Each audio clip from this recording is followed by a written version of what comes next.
Dans cette vidéo, on va parler de l'handicapé social, ou l'exilé de l'essence. Commençons par ce paradoxe.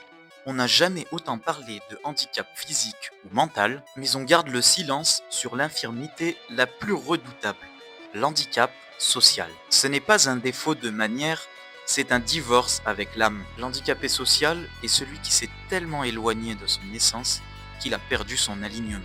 L'empathie s'est tue, la générosité a péri, le courage s'est éteint. C'est celui qui a abandonné l'éducation de son propre ego.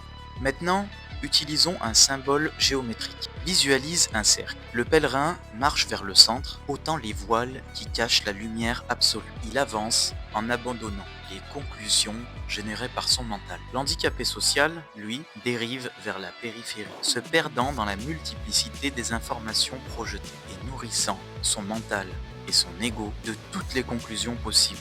Prenons un exemple concret. On a tous déjà été confrontés à ce cadre ou cet ingénieur à l'intelligence de calcul prodigieuse. Il est maître du temps et de l'espace, mais ignorant face à l'intelligence du cœur, qui elle est intemporelle et en mouvement perpétuel. Il regarde la matière, observe la substance, mais ne contemple plus l'essence. Alors qu'est-ce que les livres nous disent? Cet état nous rappelle cette parole. Et que servirait-il à un homme de gagner tout le monde s'il perdait son âme? Ou le Coran évoquant ceux qui sont sourds, muets, aveugles, ils ne peuvent donc pas revenir.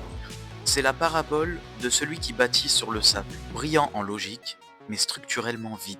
Mais attention, il ne faut pas comprendre par là qu'il faut fuir la science. Bien au contraire. Mais l'homme, en quête de vérité, s'en servira de nourriture pour mieux contempler son essence. Et aujourd'hui, l'intelligence artificielle devient le supercalculateur ultime. Il nous dépasse très clairement sur le plan matériel. Alors, est-ce que tu penses que l'IA va forcer l'handicapé social à se recentrer sur son cœur, puisqu'il ne peut plus rivaliser avec la machine, ou est-ce qu'elle risque plus de l'enfoncer dans l'arrogance de l'outil?